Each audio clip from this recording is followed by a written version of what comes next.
where the mind is without fear and the head is held high, where knowledge is free.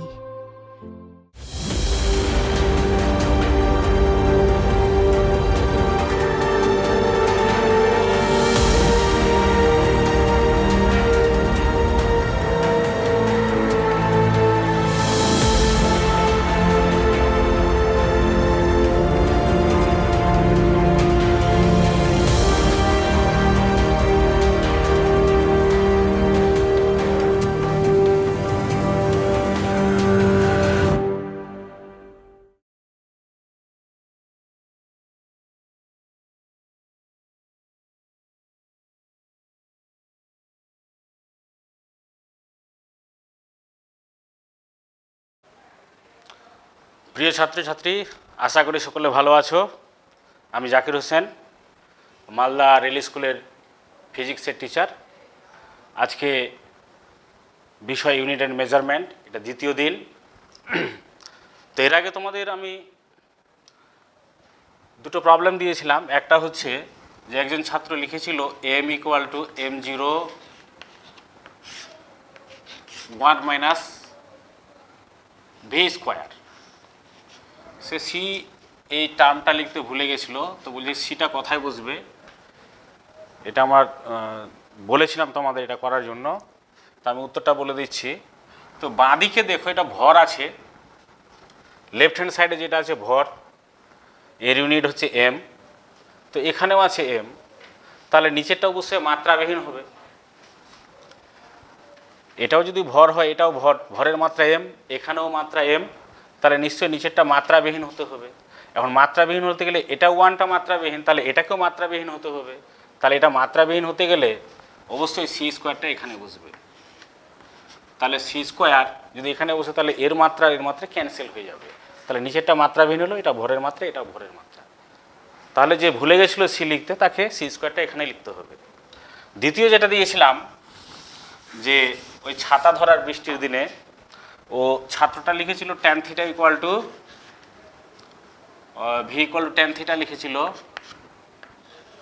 তো এখন দেখতে পাচ্ছি আমরা যে ট্যান থিটা মাত্রাবিহীন আর এটার মাত্রা আছে, তাহলে এটা কখনোই ঠিক হবে না।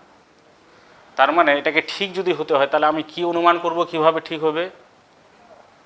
এই ভিটা হচ্ছে যে লোকটা হাঁটছে তার বেগ। এখন বৃষ্টির বেগ যদি ইউ হয়, তাহলে আমরা অবশ্যই এটা লিখতে পারি যে V by U equal to tan theta. তাহলে ভি ইকুয়াল টু হবে ইউ ট্যান থিটা। তাহলে এবার মাত্রাগতভাবে এটা ঠিক হয়ে যাবে।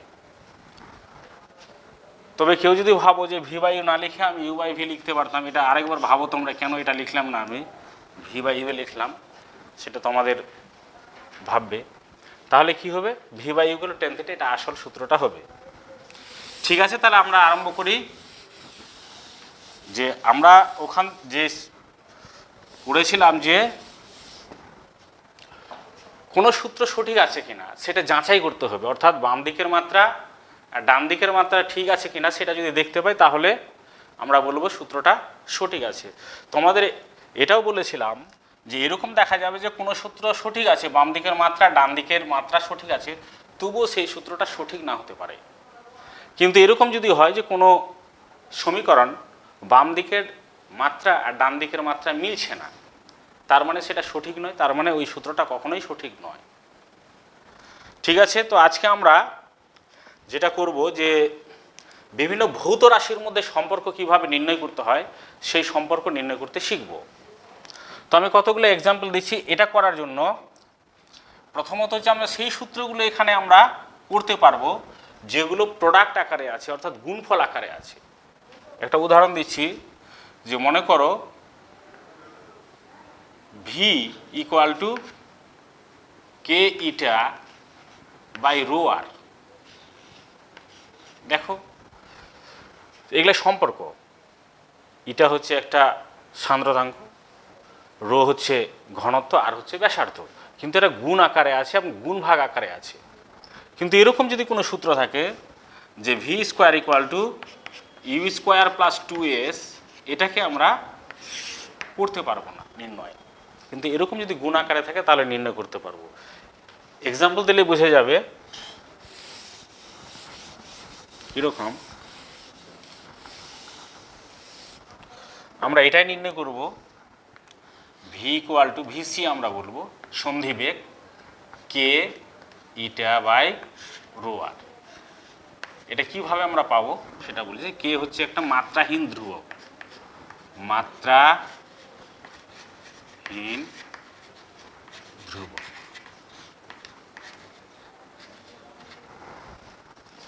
এটা আমরা নির্ণয় করব। তো মনে করো বলা আছে, একটা সমস্যা দেওয়া আছে, প্রশ্নটা আমি লিখছি।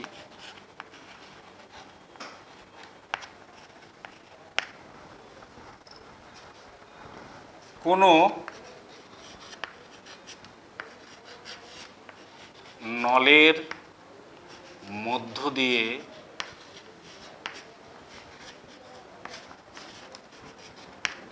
প্রবাহিত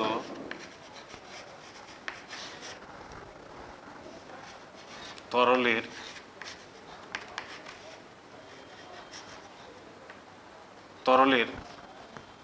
কোনো নলের মধ্য দিয়ে প্রবাহিত তরলের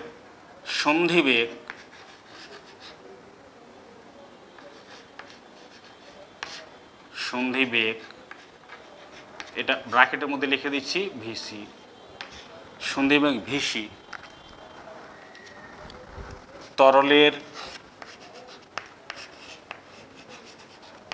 সান্দ্রতাঙ্ক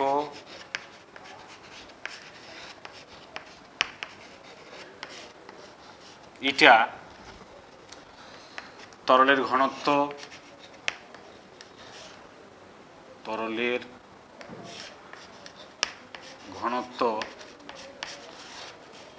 এটা রো, এবং নলের ব্যাসার্ধ, প্রস্থচ্ছেদের ব্যাসার্ধ আর কি, নলের প্রস্থচ্ছেদের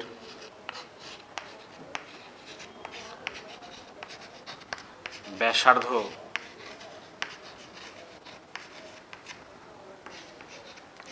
আর এর উপর নির্ভর করে।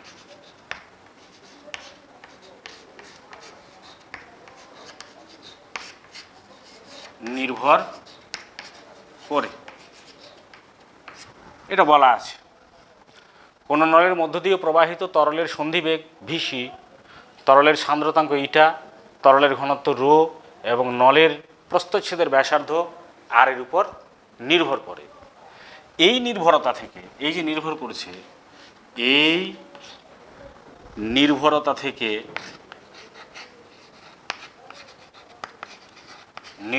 থেকে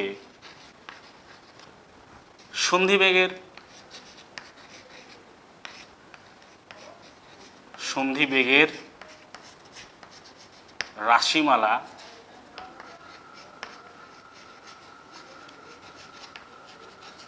নির্ণয় করো। এরকমই প্রশ্ন আসবে। তাহলে সন্ধিবেগটা কার কার উপর নির্ভর করেছে? সান্দ্রতাঙ্ক ইটা, তরলের ঘনত্ব রো এবং নলের ব্যাসার্ধ আর এর উপর নির্ভর করছে। তো এই নির্ভরতা থেকে সন্ধিবেগের রাশিমালা নির্ণয় করতে হবে। যখন এরকম কোনো সমস্যা দেওয়া থাকবে তখন আমাদের ভেবে নিতে হবে যে এই যে রাশিগুলো নির্ভর করছে এরা নিশ্চয়ই গুণ আকারে আছে, যোগ বা বিয়োগ আকারে নেই। আমি আগে বলেছি যোগ বিয়োগ আকারে থাকলেও সেটাকে করা যাবে না। তাহলে আমরা ধরে নেব গুণ বা ভাগ যাই থাক না, গুণ আকারে আছে আমরা ধরে নিচ্ছি। তো কীভাবে ধরব? এটা আশা করি লেখা হয়ে গেছে, মুছে দিচ্ছি।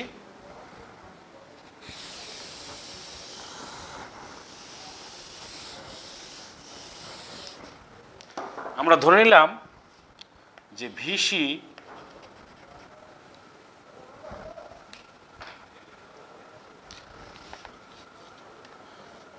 ইকুয়াল টু প্রপোর্শনাল ধরে নিই eta to the power A, rho to the power R, rho to the power B, R to the power C.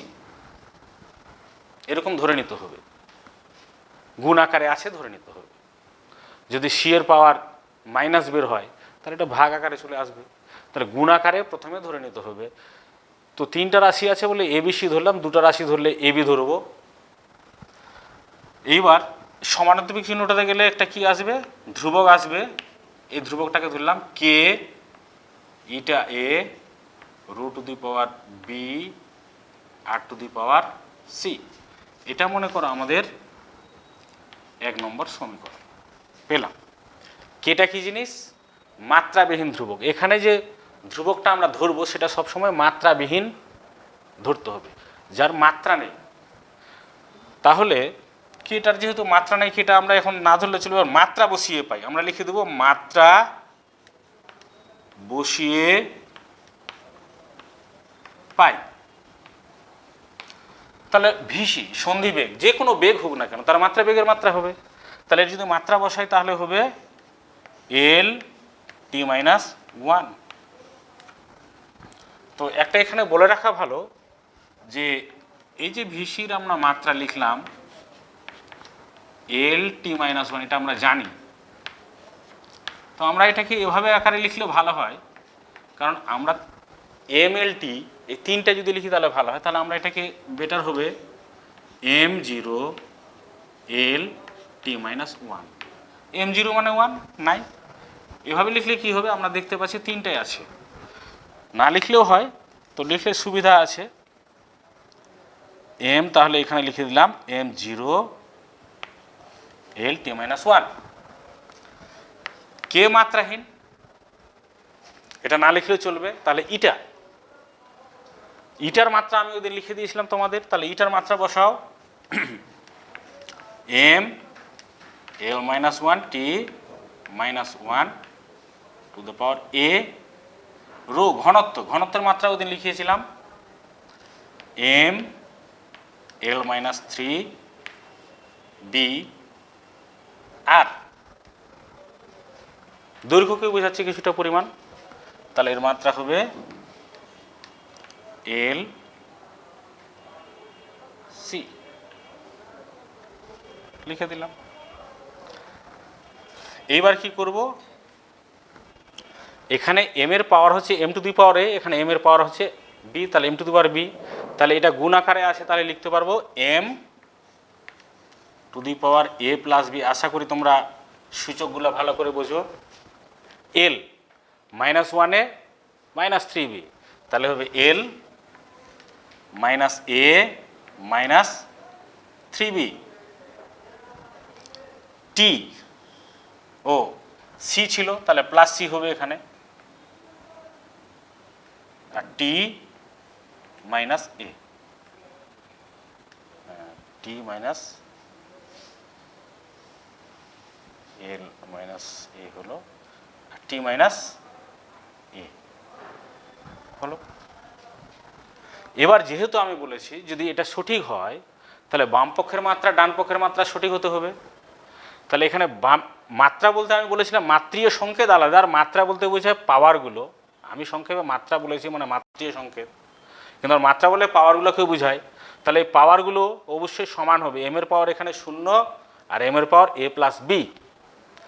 তাহলে আমরা ইকুয়েশনগুলো লিখি, সমান করে পাই, উভয় পক্ষের মাত্রা সমান করে পাই এ প্লাস বি। এম এর পাওয়ার এখানে এ প্লাস বি আছে, আর এখানে এম এর পাওয়ার 0 আছে। তাহলে আমরা লিখতে পারবো A plus B equal to 0। এটা একটা পাচ্ছি, আর পাচ্ছি কি minus A minus 3b plus C. এখানে এল এর পাওয়ার কি আছে 1, তাহলে minus A minus 3b plus C equal to 1। Minus A minus 3b plus C equal to 1। আর একটা পাচ্ছি মাইনাস এ টি এর পাওয়ার -1, আর এখানে টি এর পাওয়ার মাইনাস এ, তাহলে টি তাহলে কত হচ্ছে মাইনাস এ ইকুয়াল টু -1। তাহলে একটা পাচ্ছি মাইনাস এ ইকুয়াল টু -1। তো এটা ছোট যেহেতু এখান থেকে করি, তাহলে এ ইকুয়াল টু কত পাচ্ছি আমরা, এভাবে করে পাচ্ছি এ ইকুয়াল টু 1। এই এ ইকুয়াল টু 1টা যদি 2 এ বসাই তাহলে এ প্লাস বি ইকুয়াল টু 1, তাহলে বি এর পাওয়ার কত হবে -1। তাহলে বি এর পাওয়ার হচ্ছে -1। এখন এই এর মান আর বি এর মান যদি আমরা 3-এ বসাই, তাহলে এখানে হচ্ছে -1, আর এখানে কত হচ্ছে, বি এর পরে -1, তাহলে -3, তাহলে কত হচ্ছে এদিকে -1 + 3 + c = 1, তার মানে c = হচ্ছে -1। তাহলে এর পাওয়ার পেলাম 1, বি এর পাওয়ার পেলাম -1, সি এর পাওয়ার পেলাম -1। এই পাওয়ারগুলো আমরা এই 1 নম্বর সমীকরণে বসাবো। তাহলে 1 নম্বর সমীকরণে যদি বসাই তাহলে কি পাবো, এটা মুছে দিচ্ছি।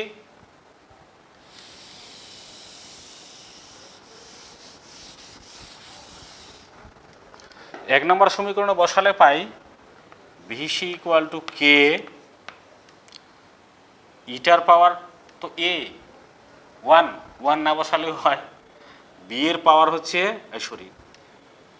Rho -1 R to the power -1, তার মানে VC = K eta by rho R. তাহলে আমরা একটা ফর্মুলাটা ভিসি পেয়ে গেলাম। তাহলে মাত্রা বিশ্লেষণের সাহায্যে যদি ওদের নির্ভরতা জানা থাকে আমাদের কোন কোন রাশির উপর নির্ভর করে, তাহলে আমরা ওই ফর্মুলাটা পেয়ে যেতে পারি। তাহলে কিছু কথা মনে রাখা দরকার যে এটা তখনই আমরা করতে পারবো যদি ওই নির্ভরতা গুণফল আকারে থাকে, এক। আর দ্বিতীয়ত হচ্ছে আমরা এই কে মাত্রাবিহীন ধ্রুবক বলেছি, কিন্তু অনেক সময় কের কিছু মাত্রা থাকে, মাত্রা নয় কোনো একটা থাকে, মানে কে সমান 4π হতে পারে, 4π হতে পারে, মানে কোনো একটা ধ্রুবক, অর্থাৎ এই ধ্রুবকটা কত হবে সঠিক আমরা জানতে পারি না। একটা এক্সাম্পল দিলে বুঝতে পারা যাবে যে কেটা সঠিক ধ্রুবকটা কত সেটা আমরা নির্ণয় করতে পারি না, কিন্তু এটা নির্ণয় করা যাবে এক্সপেরিমেন্ট থেকে। আমরা যদি কোনো এক্সপেরিমেন্ট করি তাহলে কে এর মানটা আমরা অবশ্যই পেয়ে যাব, সূত্রটাও পেয়ে যাচ্ছি আমরা। তাহলে মাত্রাটা একটা কিন্তু খুব গুরুত্বপূর্ণ ভূমিকা পালন করে বিভিন্ন রাশির সাথে ডিল করার সময়। তো নেক্সট উদাহরণটা দিচ্ছি আমি, নেক্সট এক্সাম্পল যেটা হবে, তোমরা হয়তো জানো যে দোলক, সরল দোলক,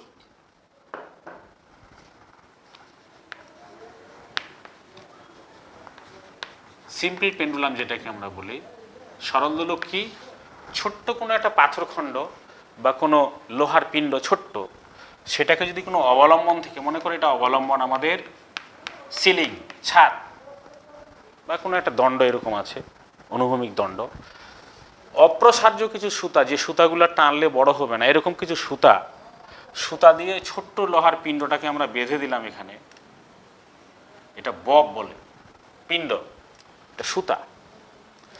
আর এই ববটার ব্যাসার্ধ আছে, এর ব্যাসার্ধ মনে করা যাক আর এই সুতার দৈর্ঘ্যটা হচ্ছে এল।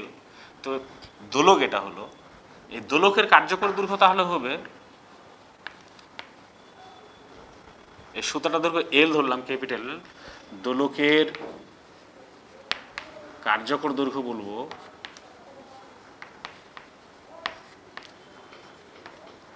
এল সমান হবে এল প্লাস আর।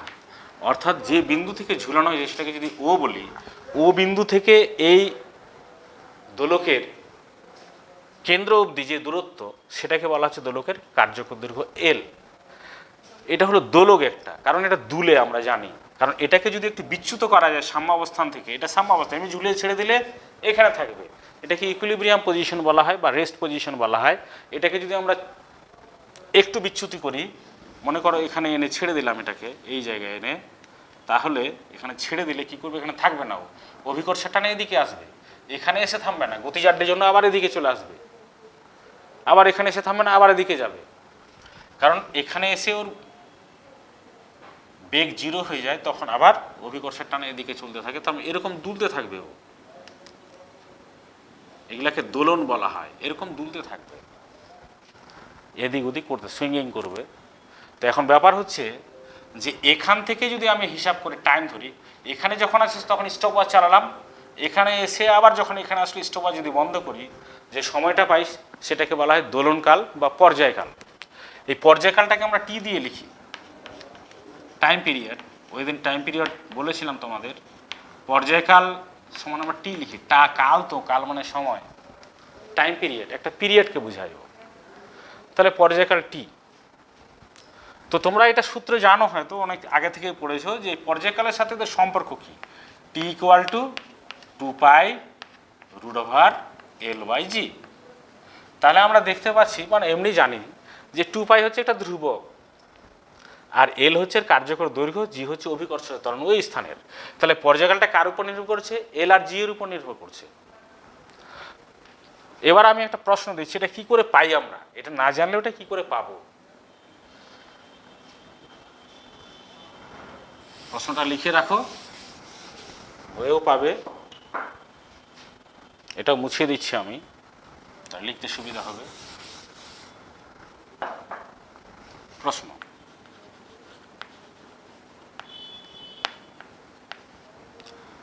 কোনো সরল দোলকের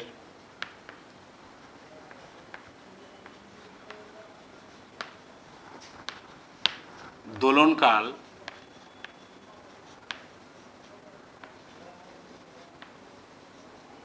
ব্র্যাকেটে লিখে দিলাম টি, দোলকটির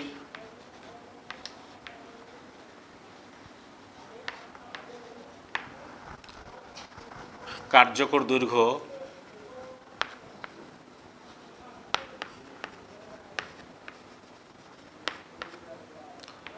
এল এবং দোলকের কার্যকর দৈর্ঘ্য এল, পিণ্ডের ভর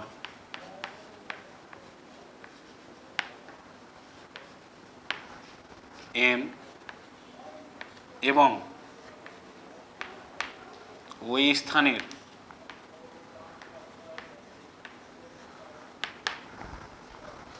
অভিকর্ষজ ত্বরণ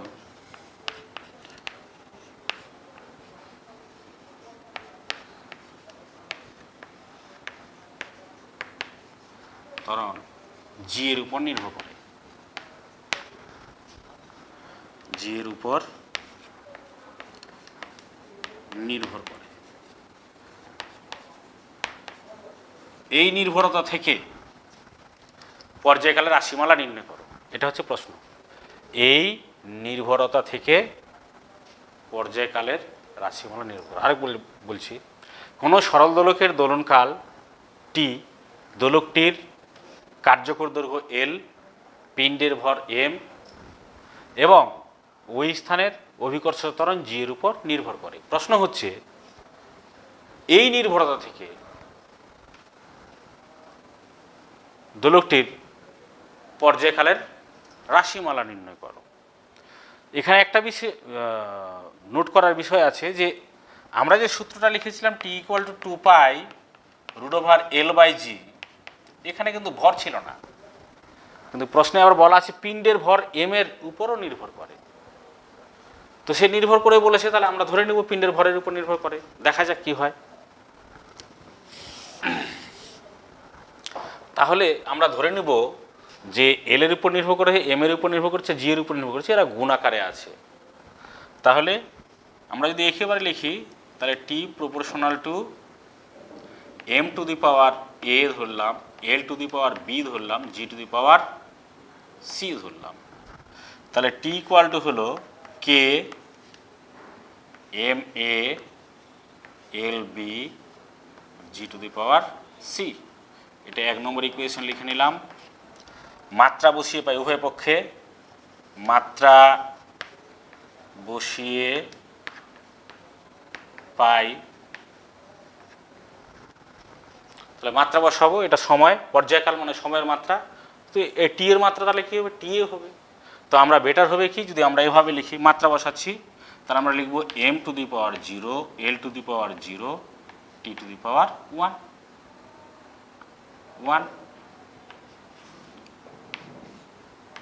কে তো মাত্রাবিহীন, তাহলে এটা ভাবার দরকার নেই। এম, এ মানে ভর, ভরের মাত্রা এম হবে, তাহলে হচ্ছে এম টু দি পাওয়ার এ, এল কার্যকর দৈর্ঘ্য, তাহলে এল টু দি পাওয়ার বি লিখলাম, আর জি মানে ত্বরণ, ত্বরণের মাত্রা হচ্ছে LT-2, তাহলে হচ্ছে এল টি মাইনাস টু এর পাওয়ার সি। তাহলে আমরা যদি লিখি এটা, তাহলে এম টু দি পাওয়ার এ হবে, সিম্পলিফাই যদি করি তাহলে এল টু দি পাওয়ার হবে B plus C, T to the power হবে মাইনাস টু সি।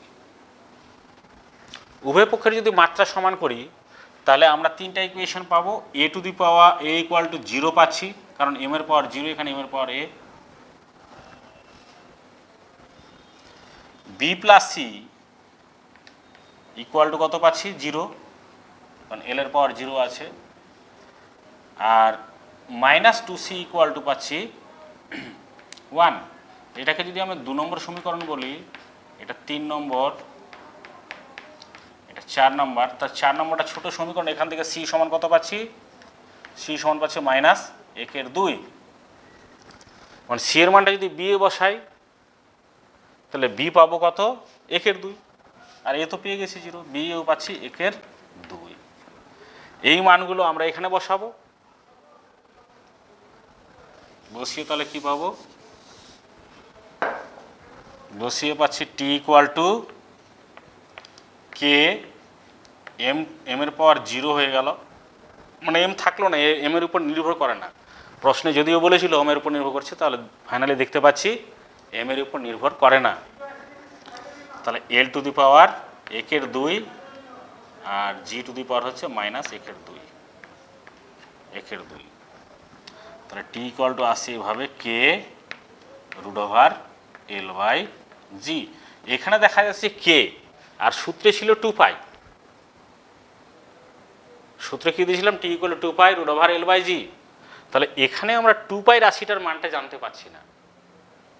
অর্থাৎ এই মাত্রা বিশ্লেষণ পদ্ধতির এটা একটা সীমাবদ্ধতা, যে সমানুপাতিক যে ধ্রুবকটা থাকে সেটা আমরা জানতে পাই না। ওটা এক্সপেরিমেন্টালি আমাদের মানে ক্যালকুলেট করতে হয়, ডিটারমিন করতে হয়। আর হচ্ছে যে এটা সব রাশির করা যাবে না, যারা গুণ আকারে থাকবে একমাত্র তাদের এটা করা যাবে। আশা করি এই দুটো এক্সাম্পল থেকে তোমরা বুঝতে পেরেছো। তাহলে আর আমি ফার্দার কোনো এক্সাম্পল দিচ্ছি না।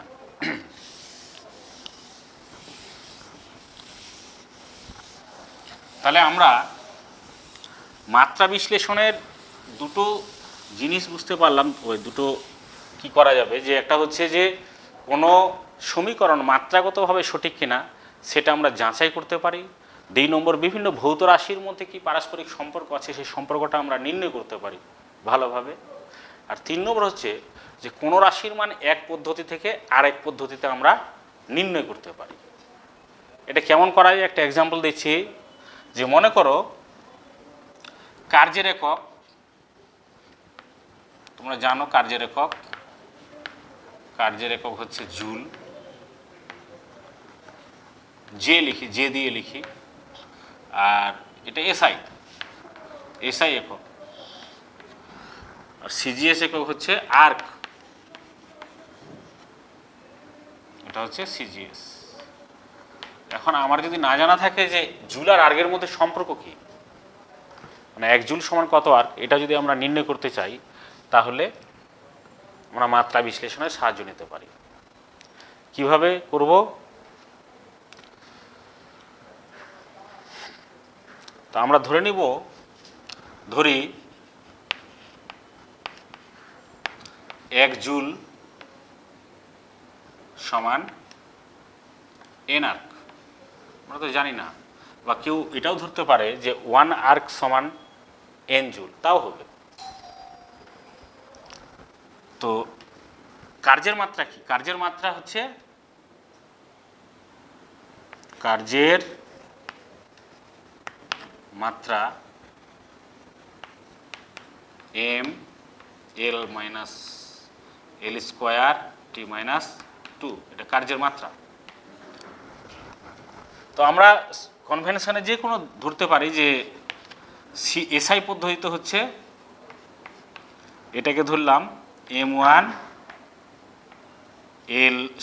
M1 L1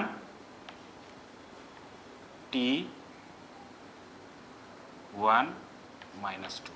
মানে এসআইতে আমরা এম এল টি এগুলোকে 1 সাফিক্স দিয়ে ডিনোট করছি, আর সিজিএসে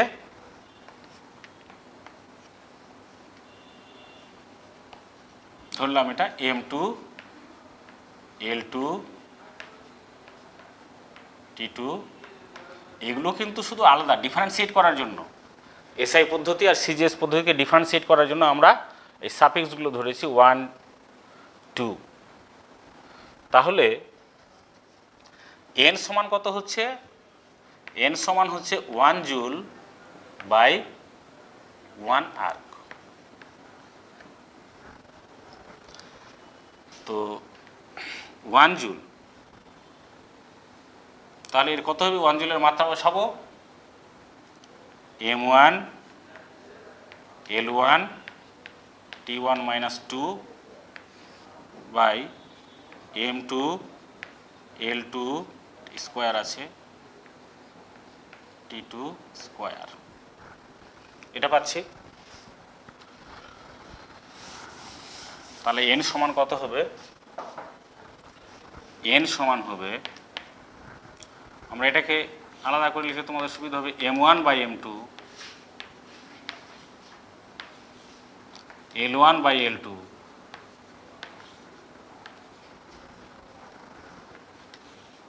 T1 বাই T2, এটাই তো হবে, এটাই কি জিনিস। তো এখন ব্যাপার হচ্ছে যে M1 এসআই সিস্টেমে M1 মানে কত? যে কোনো কনভার্ট করব, যদি গ্রামে আসি তাহলে M1 সমান আমরা কত লিখব? 1000 গ্রাম। আর M2 এককগুলো বসাচ্ছি, ভরের একক কত হচ্ছে? 1 গ্রাম। L1 মিটার, সেমিতে চলে আসছি, তাহলে L1 মানে কত? 100 সেমি, 1 মিটার মানে 100 সেমি, এতে 1 মিটার হতো, 1 মিটার বাই 1 সেমি, তো 1 মিটার মানে 100 সেমি লিখে দিলাম, আর এটা মানে 1 সেমি, আর এটা হচ্ছে 1 সেকেন্ড। যে কোনো পদ্ধতিতে সময়ের একক সেকেন্ড, 1 সেকেন্ড মাইনাস 2। তাহলে এটা কত হচ্ছে? 1000, জি কেটে যাচ্ছে, 1000 মানে 10 টু দি পাওয়ার 3, আর এটা হচ্ছে 100, এটা কেটে যাচ্ছে 100 স্কোয়ার মানে 10 টু দি পাওয়ার 4, তার মানে 10 টু দি পাওয়ার 7। তার মানে n সমান হচ্ছে 10 টু দি পাওয়ার 7, তার মানে আমরা বলবো 1 জুল সমান 10 টু দি পাওয়ার 7 আর। তো এই হচ্ছে ব্যাপার যে এইভাবে আমরা করতে পারি। আমি একটা প্রবলেম দিচ্ছি যে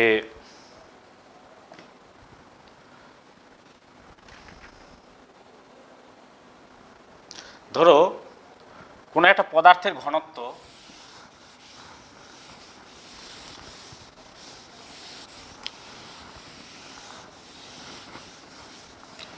প্রবলেমটা লিখো খাতায়।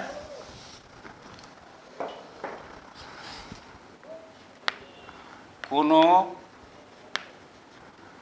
পদার্থের ঘনত্ব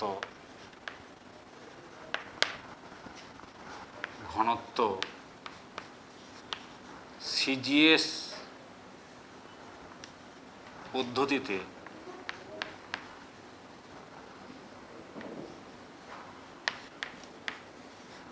তে 4 গ্রাম পার সিসি, সেমি কিউবিক সেমি, আর কি সেমি কিউব না, কিউবিক সেমি।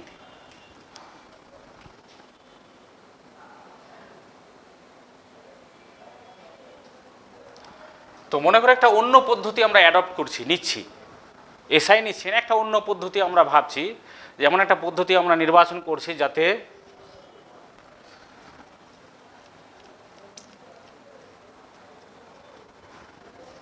তাহলে কোনো পদার্থের ঘনত্ব সিজিএস পদ্ধতিতে 4 গ্রাম পার সিসি, যদি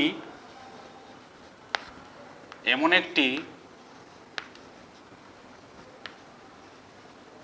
পদ্ধতি নির্বাচন করা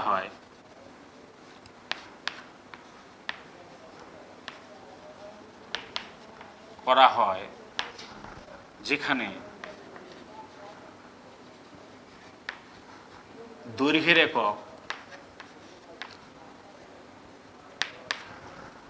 একক 10 সেমি, এবং ভরের একক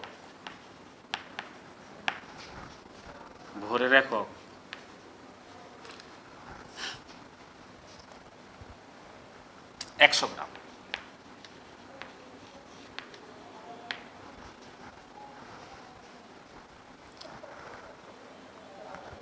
তাহলে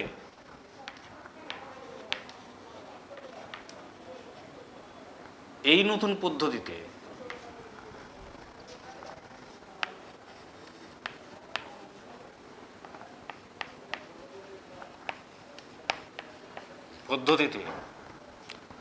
ওই পদার্থের ঘনত্ব কত হবে? ওই পদার্থের ঘনত্ব কত হবে? এটা এসআই সিস্টেমে বলেনি, সিজিএস পদ্ধতিতে ছিল ঘনত্ব ছিল 4 গ্রাম পার কিউবিক সেমি। আমরা এমন একটা পদ্ধতি ভাবছি, নতুন পদ্ধতি, সিজিএস এসআইও নয়, ওটা এমকেএসও নয়, এপিএসও নয়, অন্য একটা পদ্ধতি ভাবছি, যেখানে দৈর্ঘ্যের এককটা হচ্ছে 10 সেমি আর ভরের একক হচ্ছে 100 গ্রাম। তাহলে নতুন পদ্ধতিতে পদার্থের ঘনত্ব কত? দেখো, আমরা জানি যে পদার্থে আমরা যদি পদ্ধতি চেঞ্জ করি তো মানগুলো তার একই থাকবে, মানে ওটার কোনো পরিবর্তন হবে না।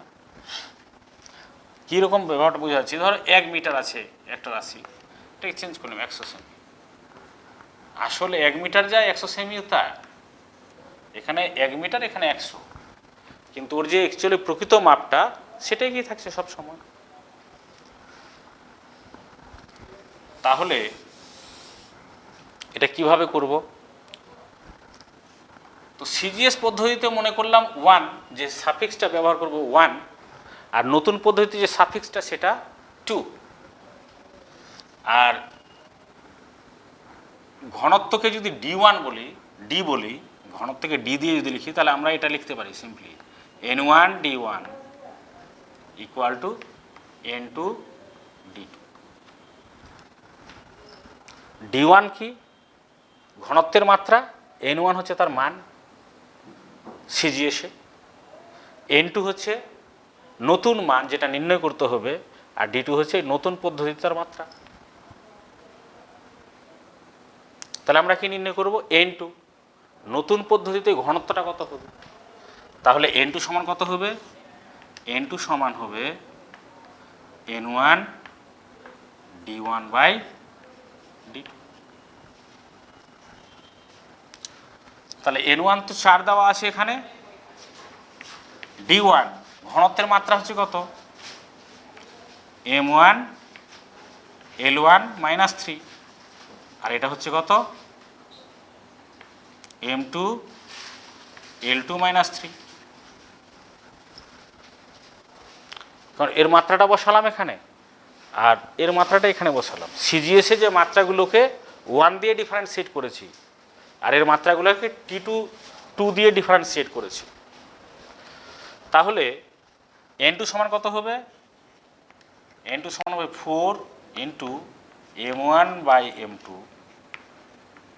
ইন্টু L2 বাই L1 তার 3। উল্টে দিলাম মাইনাসটাকে, না দিলেও হবে, তোমরা করবে। 4 M1 কি সিজিএসে ধরেছিলাম, সিজিএসে ভরের একক কি ছিল? 1 গ্রাম ছিল, তাহলে এখানে বসাতে হবে 1 গ্রাম, আর এখানে ভরের একক কি নতুন পদ্ধতিতে 100 গ্রাম, তার এটা বসাতে হবে 100 গ্রাম।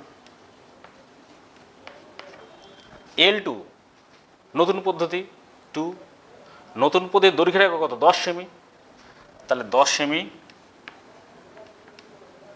L1 কত নতুন পদ্ধতিতে? সিজিএসে L1 কত? 1 সেমি।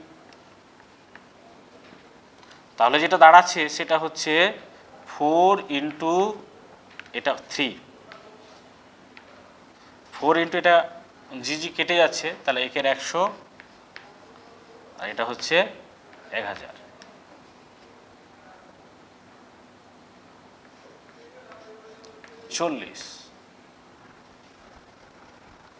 তাহলে দাঁড়ালো যে নতুন পদ্ধতিতে পদার্থের ঘনত্ব কত হবে?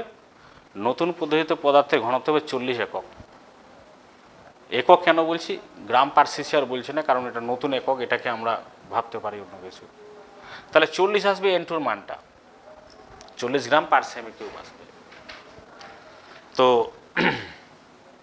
এইভাবে আমরা এক পদ্ধতি থেকে আরেক পদ্ধতিতে কোনো মান বা কোনো রাশিকে রূপান্তর করতে পারবো। তাহলে মুছে দিচ্ছি এটা।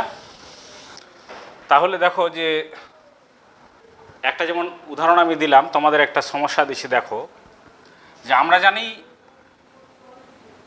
যে 1 ক্যালোরি সমান তাপের একক ক্যালোরি, 1 ক্যালোরি সমান 4.2 জুল। এটা আমরা জানি। 1 ক্যালোরি সমান 4.2 জুল হলে এটা তো হয়, হলে মানে হয় একটি নতুন পদ্ধতি, নতুন পদ্ধতি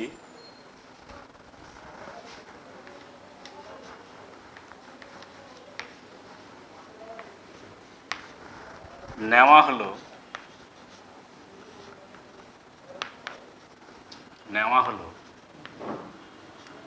যেখানে ভরের একক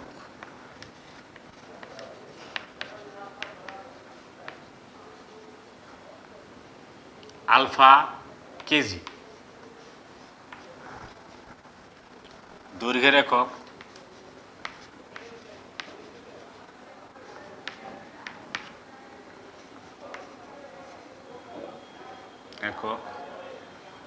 বিটা মিটার এবং সময়ের একক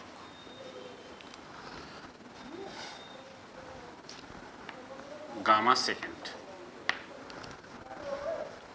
1 ক্যালোরি সমান 4.2 জুল। একটা নতুন পদ্ধতি আমাদের নেওয়া হলো যেখানে ভরের একক হচ্ছে আলফা কেজি। যেমন এসআইতে ভরের একক 1 কেজি, কিন্তু এখানে 1 কেজি না, আলফা কেজি। আর দৈর্ঘ্যের একক বিটা মিটার, আর সময়ের একক হচ্ছে গামা সেকেন্ড। তাহলে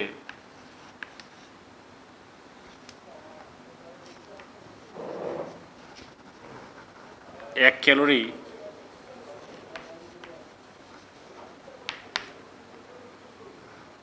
কে এই নতুন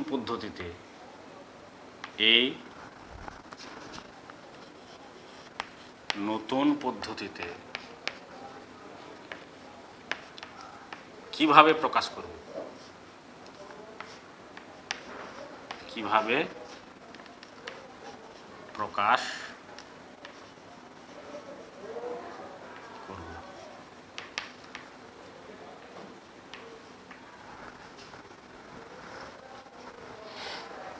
তো আমরা এখানেও N1 U1 ধরলাম রাশিটা। কোন রাশি?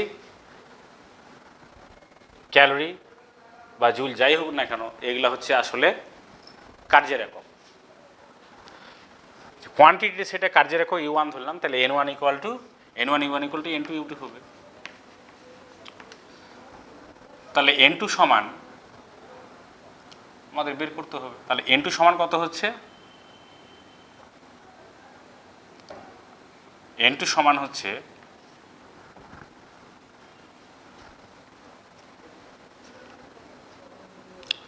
N1 U1 by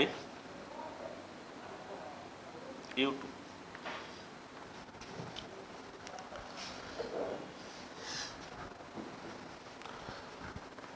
N2 4.2, N1 মানে তো 4.2 জুল। তাহলে কার্যের একক কি? কার্যের মাত্রা M L স্কোয়ার T-2। যেহেতু 1 আছে তাহলে এটাকে 1 দিয়ে ডিনোট করছি, 1 1 1। আর এটা হচ্ছে M2 L2 T1 মাইনাস,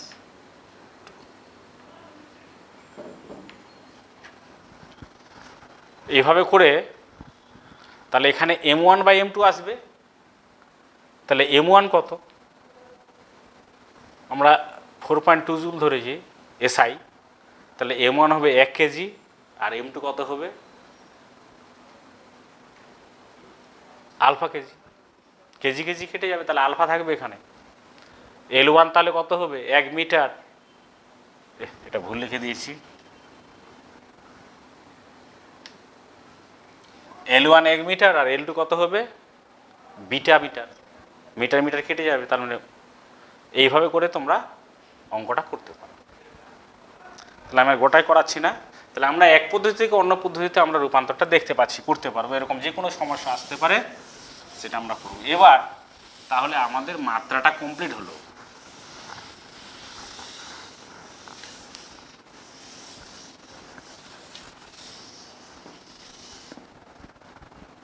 মাত্রার অনেক অঙ্ক আছে, একটা দিচ্ছি দেখো, যে y ইকুয়াল টু মনে করো a sine 2π/λ bt minus X আছে। তোমাকে বলতে পারে যে এক্সের মাত্রা নির্ণয় করো। দেওয়া আছে আমাদের কি, টি সময় দেওয়া আছে, ল্যামডা তরঙ্গ দৈর্ঘ্য দেওয়া আছে, ওয়াই দেওয়া আছে মিটার। এর আগে আমি বলেছি। তাহলে আমাদের কি করতে হবে, যে যেহেতু সাইনের পরে আছে তো এগুলো মাত্রাবিহীন হবে। 2π তো মাত্রাবিহীন, তাহলে এখানে bt/λ আর এখানে x/λ। তাহলে x/λ কি হবে? মাত্রাবিহীন। x/λ যদি মাত্রাবিহীন হয় তাহলে x/λ এগুলো 1 হবে, তাহলে x = λ হবে। ল্যামডা তো মাত্রা কি? তরঙ্গ দৈর্ঘ্য, দৈর্ঘ্যের মাত্রা। তাহলে x এর মাত্রা অবশ্যই দৈর্ঘ্যের মাত্রা হবে, অর্থাৎ x = l হবে, মানে x কিছুটা দূরত্বকে বোঝাবে। এইভাবে করতে হবে। আরেকটা এক্সাম্পল দিই, যেমন প্রেশার।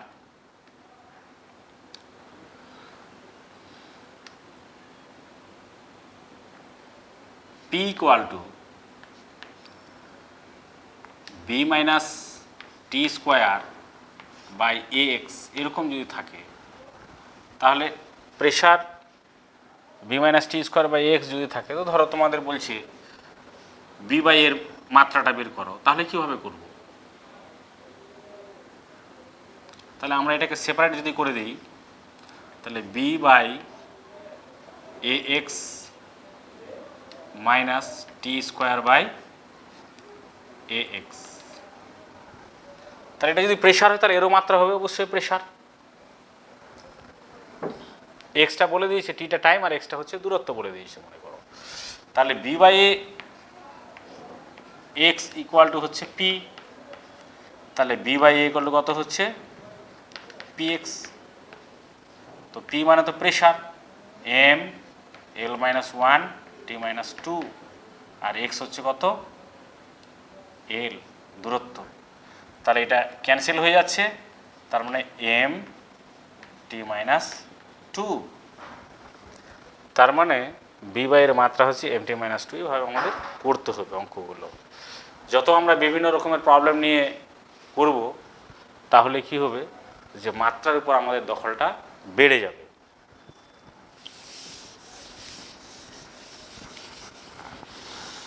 তো আজকে মেজারমেন্টটা কিছু শুরু করা যাক। মেজারমেন্ট দেখো, আমি আগেই বলেছি যে মেজারমেন্ট পদার্থবিদ্যার একটা মূল বিষয় হচ্ছে পরিমাপ। কোনো কিছু পরিমাপ করতে পারাই হচ্ছে এর একটা মূল উদ্দেশ্য। বিভিন্ন পরীক্ষা নিরীক্ষা করতে গেলে বিভিন্ন রাশিগুলো আমরা পাই, বিভিন্ন যে আসে রাশিগুলো, সে রাশিগুলোকে সঠিকভাবে পরিমাপ করতে হয়। সময় পরিমাপ করতে হবে, দৈর্ঘ্য, ভর, ঘনত্ব ইত্যাদি বিভিন্ন জিনিস পরিমাপ করতে হয়। তো পরিমাপ করতে গেলে তো আমাদের ত্রুটি আসে কিছু। বিজ্ঞান একমাত্র এমন একটা বিষয় যে নিজের ত্রুটিকে স্বীকার করে, যে নিজের ত্রুটি নিয়ে একটা চ্যাপ্টার রাখে, একটা চ্যাপ্টারে ত্রুটি নিয়ে শুধু আলোচনা করা হয়, এরর অ্যানালিসিস। তো ত্রুটি অবশ্যই জড়িত থাকবে। ত্রুটিকে আমরা ভুল বলতে পারি, ভুল অবশ্যই হয়। ত্রুটি ইংরেজিতে এরর বলা হয়। ত্রুটি থাকবেই, ত্রুটিবিহীন পরিমাপ কখনো সম্ভব নয়। এই ত্রুটিগুলোকে আমরা দুই ভাগে ভাগ করতে পারি। আমরা দুই ভাগে ভাগ করতে পারি, একটাকে বলতে পারি সিস্টেমেটিক এরর, সিস্টেমেটিক এরর, আর একটাকে বলতে পারি random error, random error. Systematic error বা পদ্ধতিগত ত্রুটি বলতে পারি এটাকে আমরা, র্যান্ডম এরর বা অনিয়মিত ত্রুটি, অনিয়মিত, এটা নিয়মিত নয়। তো সিস্টেমেটিক এরর কী জিনিস, কাকে বলবো? সোজা কথায় বলা যায় যে ত্রুটিগুলো যে হয় আমাদের, সেই ত্রুটিগুলোর দুটো দিক থাকে, তবে ত্রুটি কিন্তু ভেক্টর নয়। ত্রুটিগুলো পজিটিভ হতে পারে অর নেগেটিভ হতে পারে, পজিটিভ ত্রুটি হতে পারে, নেগেটিভ ত্রুটি হতে পারে। তো পজিটিভটাকে যদি একটা দিক বলি, এই যে এটাকে যদি 0 বলি, তাহলে এদিকটা হচ্ছে পজিটিভ, এদিকটা নেগেটিভ। তো এই ত্রুটিগুলোর একটা দিক হবে হয় পজিটিভ অথবা নেগেটিভ, এদের দিকটা একই দিক হয়।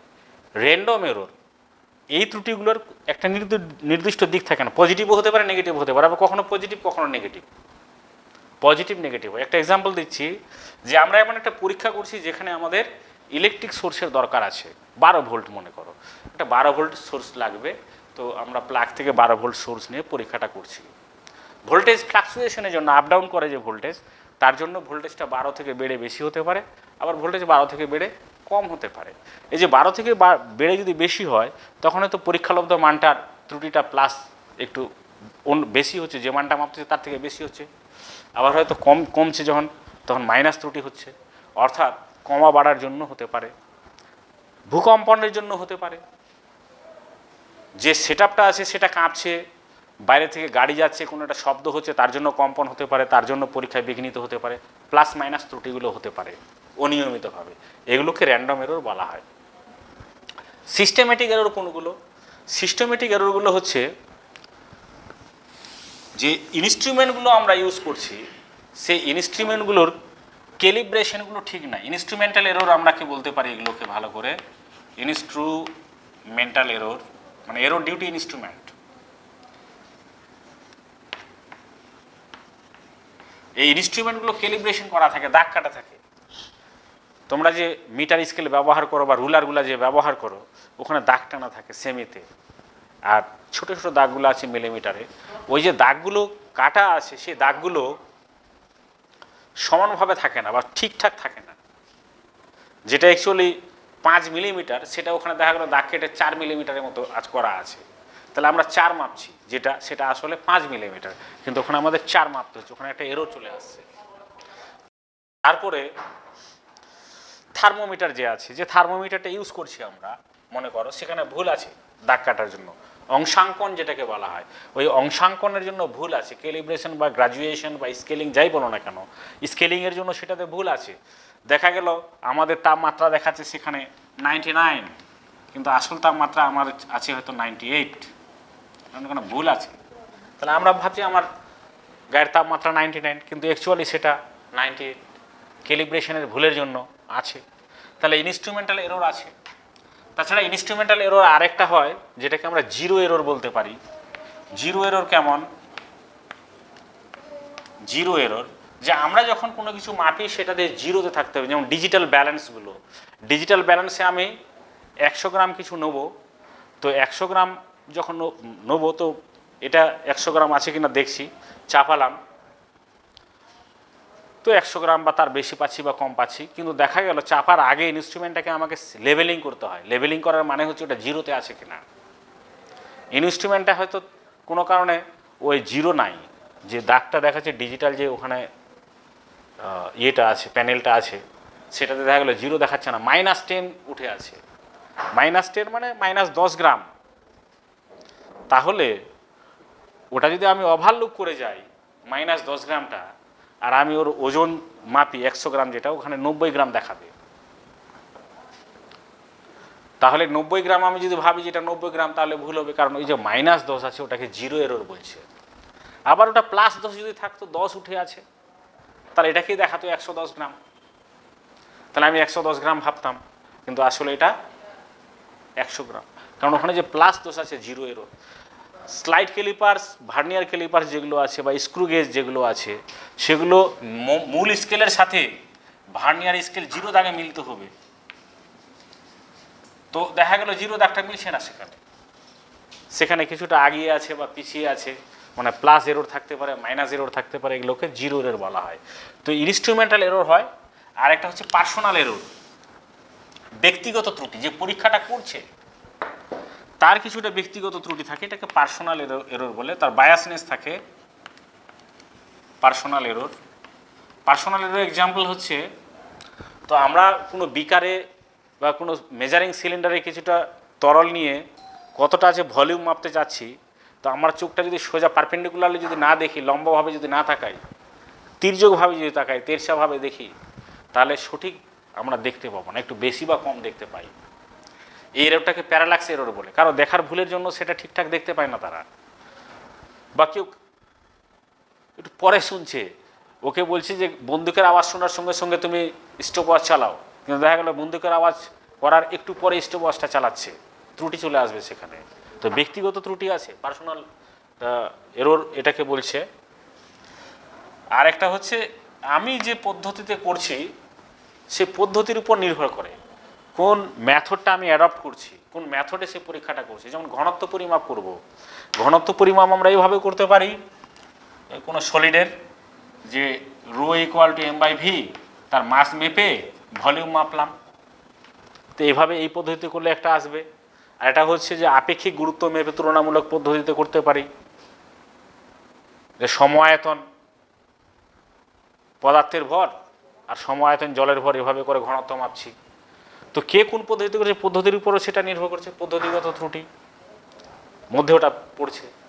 তো যেটা কথা হচ্ছে, যেই রকমই ত্রুটি হোক না কেন, এই সিস্টেমেটিক এররগুলোকে আমরা এলিমিনেট করতে পারি, মানে অনেকটা দূর করতে পারি, কমিয়ে ফেলতে পারি।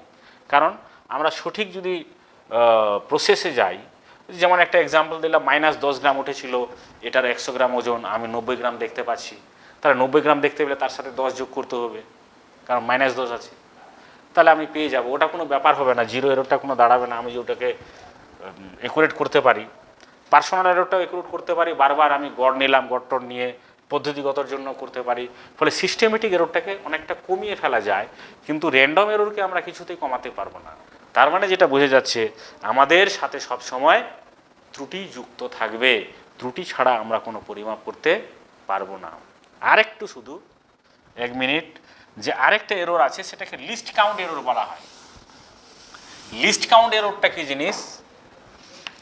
লিস্ট কাউন্ট এরর, যে একটা কোনো যন্ত্রের সাহায্যে আমরা ন্যূনতম যে পরিমাপটা করতে পারি সেটা তার লিস্ট কাউন্ট। যেমন রুলারের মধ্যে যে আছে 1 মিলিমিটার মাপতে পারি রুলারে, মিটার স্কেলে, তোর লিস্ট কাউন্ট 1 মিটার। মনে করো আমাদের একটা দাড়ি পাল্লা আছে, দাড়ি পাল্লাতে যে ওজন করছে, একজন মাছ বিক্রেতা মাছ দিচ্ছে, তোর কাছে ন্যূনতম বাটখারা 50 গ্রাম আছে, তার থেকে আর কম বাটখারা নেই। তার মানে বুঝে নিতে হবে যে ওখানে লিস্ট কাউন্ট হচ্ছে 50 গ্রাম। আবার স্বর্ণকারের দোকানে গেলাম সোনা কিনতে, তো ওদের ন্যূনতম বাটখারা আছে 1 মিলিগ্রামের বা 10 মিলিগ্রামের আছে, তার মানে ওর লিস্ট কাউন্ট, ওই ব্যালেন্সের লিস্ট কাউন্ট হচ্ছে 10 মিলিগ্রাম। এই লিস্ট কাউন্টের জন্য এরর আসে। আমরা এই লিস্ট কাউন্ট এররটাকে কি এরর বলবো, সিস্টেমেটিক এরর না র্যান্ডম এরর? লিস্ট কাউন্টটাকে আমরা র্যান্ডম এররের দিকে ফেলতে পারি, তবে এটা সিস্টেমেটিক এররের মধ্যে ফেলতে পারি। তো এর বায়াসনেসটা এদিকেই বেশি, মানে লিস্ট কাউন্ট এররটাকে র্যান্ডম এরর বলে। এটা কিন্তু খুব ভাইটাল, এই লিস্ট কাউন্ট এররটা, এটা আমাদের মনে রাখতে হবে। এটা নিয়ে পরে আমি আলোচনা করব। এরপরে তাহলে তোমাদের ত্রুটি এবং তার অ্যানালিসিস আলোচনা করব। আশা করি সবাই ভালো থাকো। আমাদের যে মালদা জেলা প্রশাসন যে এই অনলাইন পরীক্ষার ব্যবস্থা করছে, তার জন্য আমরা সবাই তাকে ধন্যবাদ জানাচ্ছি, তোমাদের শুভেচ্ছা জানাচ্ছি।